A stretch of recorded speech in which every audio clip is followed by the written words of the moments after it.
Assalamualaikum warahmatullahi wabarakatuh. Hari ini 15 bulan 7 2021, di mana PKP P MCO 330 telah bermula, dan hampir 2 bulan kita di wilayah dan Selangor dipenjarakan kerana COVID-19. Dan saya seperti biasa, setelah berkecimpung atau bergelar seorang pelukis dalam kategori lakaran atau sketches, ingin berkongsi sedikit pengalaman sepanjang saya berkecimpung sebagai seorang anak seni kategori lakaran atau sketch art ni. Okay. Jadi sebenarnya saya terjebak dalam dunia seni lakaran ni dengan tidak disengajakan. Terus terang saya katakan, saya mula serius melukis dan melakar untuk pencarian pendapatan harian dalam kurang 2 tahun yang lepas lah, 2 tahun lepas, di mana perkara ini terjadi dengan tidak disengajakan. Memandangkan umur saya yang telah meningkat 63 tahun ni, dan kederat pun dah mula kurang. Jadi untuk menjalankan aktiviti yang menggunakan tenaga tu agak sukar untuk dijalankan. Tetapi dengan melukis dan menjual hasil karya lukisan ni ialah satu cara atau ikhtiar yang tinggal untuk saya praktikkan, dan untuk saya menyara hidup saya untuk masa-masa yang akan datang ini. Jadi sebagai asas dulu, saya ni kerjaya saya ni agak berbeza dengan orang lain. Saya bermula dengan sebagai seorang pelukis pelan seni banner, architecture draftsmanship. Dalam masa 6 tahun, akhirnya saya berkecimpung dalam dunia reka bentuk dalaman, interior design. Belajar sambung daripada dulu saya belajar di IKM, terus saya sambung di ITM dalam interior design, dan berkecimpung dalam interior design mungkin 15 tahun lah, 15 tahun, dan pernah menubuhkan sebuah firma reka bentuk dalaman. Dan selepas itu saya berhijrah dengan ada sebab-sebab tertentu. Saya terpaksa beralih kepada dunia seni perabot atau produk craft, buluh dan rotan. Rotan dalam 8 tahun gitu, dan buluh mungkin dalam 7 tahun atau gitu, lebih kurang gitulah, saya tak apa ingat. Jadi dan hingga kini saya masih lagi buat kerja-kerja pertengahan di bengkel saya di belakang, di mana saya membuat craft buluh, rotan tidak lagi, tapi buluh, untuk saya jadikan workshop buluh, di mana saya mengajar di universiti dan kolej. Kenalan rapat saya masih mengajar di universiti, tapi disebabkan oleh MCO ni, jadi aktiviti training tidak dapat dijalankan, dan cuma yang ikhtiar terakhir ialah melukis lah. Saya bernasib baik kerana memang saya boleh juga melakar atau melukis sedikit, kerana sebagai seorang pelukis pelan, sebagai seorang uh, uh, pereka bentuk dalaman, interior designer dan sebagai pereka perabot bulan rotan. Melakar atau sketching adalah satu perkara mestilah, kemahiran yang mesti ada untuk kita bergelar sebagai seorang pereka. Okay. Jadi saya panjangkan daripada sekadar mereka, pelakaran sebagai mereka, kepada melukis, menjadikan satu karya lukisan yang bermakna untuk uh, di disimpan ataupun disemadikan sebagai satu karya lukisan yang boleh menarik pembeli. Ya, jadi dia dengan cara itu saya boleh mencari makan dan terus melukis dan cuba menukar sedikit gaya mereka tu kepada melukis. Okey, jadi dah tentulah lukisan yang saya buat tu ada konten yang berbeza, dan saya lebih menumpukan kepada lakaran yang bertujuan untuk dijadikan satu karya cenderamata yang boleh dihadiahkan kepada orang lain dan ada bermakna. Dan saya menumpukan subjek-subjeknya kepada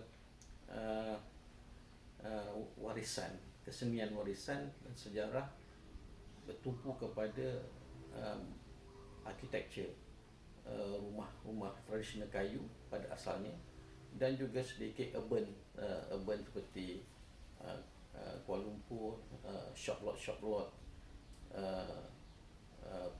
orang Cina. Pendek kata, lebih kepada architecture yang berteraskan kepada warisan. Kerana apa? Kerana saya punya target ialah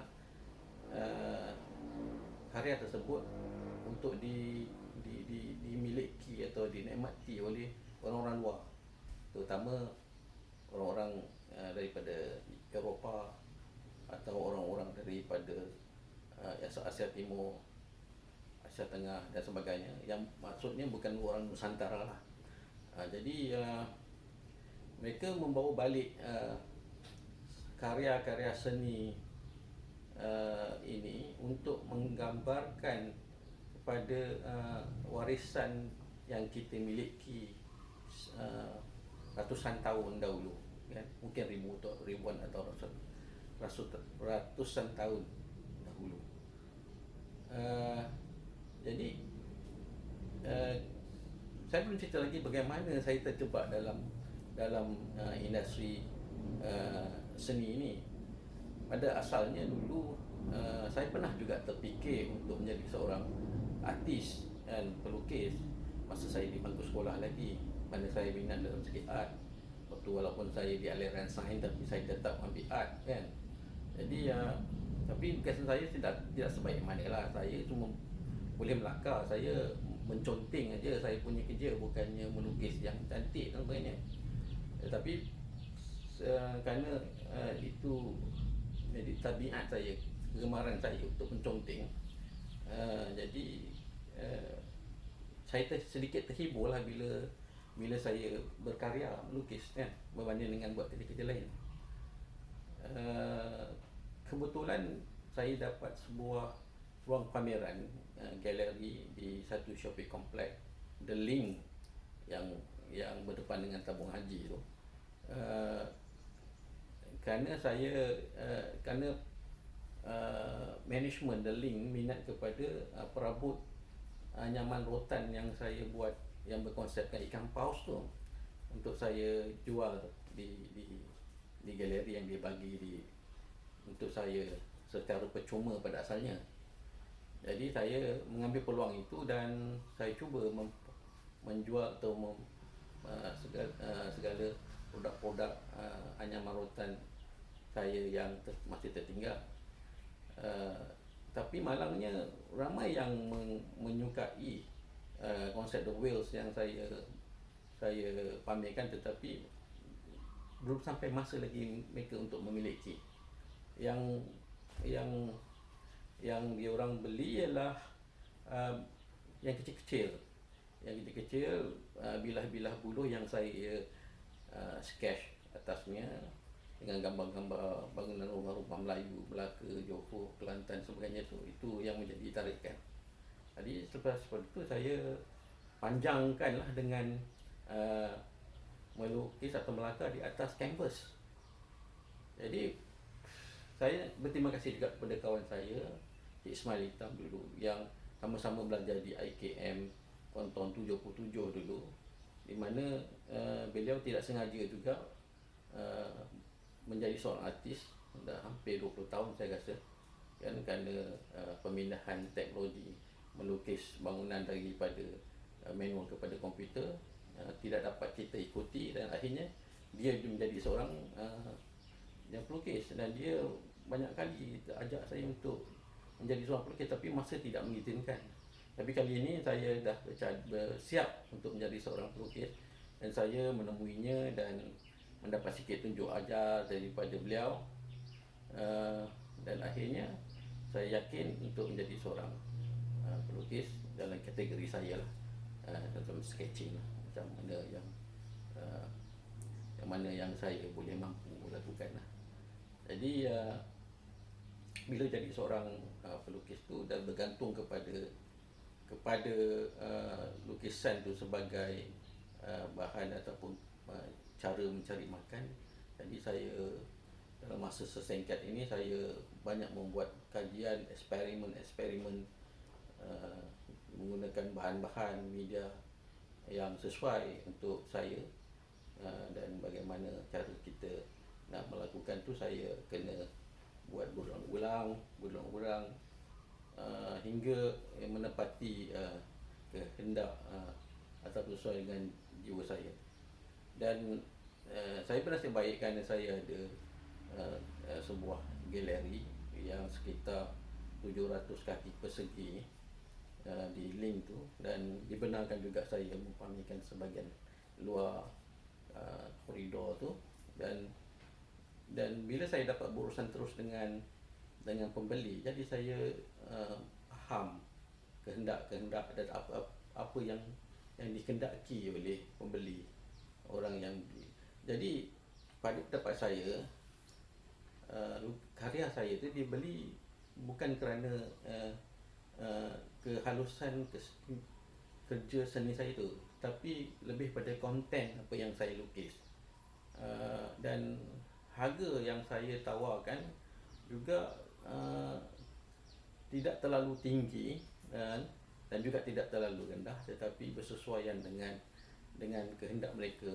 Ada kalanya mereka sekadar untuk menghias dinding-dinding kosong yang ada di rumah mereka, kan, dengan satu-satu subjek lakaran yang mampu mereka miliki, ya, miliki. Dan ada beberapa pembeli mengatakan kenapa mereka membeli lukisan saya, terutama orang-orang daripada Eropah. Katanya ada konten sketch yang saya buat tu ialah ada local content, ada sejarah. Keduanya dilukis secara original oleh local artis, okay. Dan dia agak rare yang tidak ada lagi dibuat atau dilukis oleh artis-artis lain sebelum ini, kata mereka lah. Dan yang pentingnya ialah harga yang saya tawarkan tidak terlalu tinggi lah, dan mereka mampu untuk memiliki. Jadi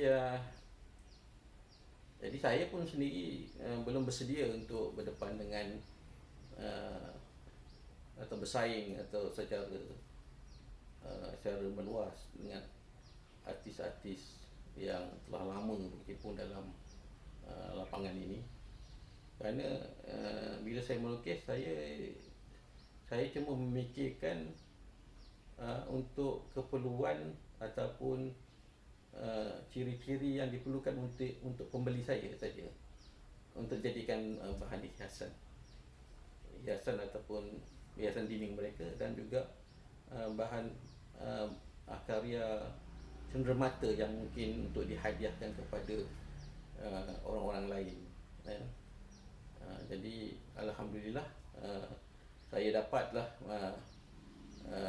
meneruskan karya ini dengan adanya galeri saya di link, di Shopee Complex link tu, dan saya dapat mencuba dengan beberapa media-media yang biasa, yang baru, dan yang bagusnya ialah saya ada bengkel pertukangan saya sendiri, Tungang Buloh, dan saya ada peralatan untuk bertukang, di mana rangka-rangka kayu, stretcher tu saya buat sendiri. Jadi mudah untuk saya dan untuk menentukan masa bila saya nak dengan kos yang rendah, kan. Dan saya rasa inilah satu pekerjaan atau kerjaya yang paling saya seronok dari kerjaya-kerjaya yang saya lalui sebelum ini lah. Kerana dia beri kepuasan yang mutlak lah pada diri saya bila saya menconteng atau melukis atau melakar tu. Saya dapat mengurangkan ketegangan atau stres dalam diri saya, terutama dalam keadaan COVID sekarang ni. Jadi alhamdulillah. Jadi seterusnya nanti saya akan kongsikan dengan lebih detail lagi teknik-teknik melukis yang saya telah praktikkan dan saya ketemukan. Okey, sekian, terima kasih.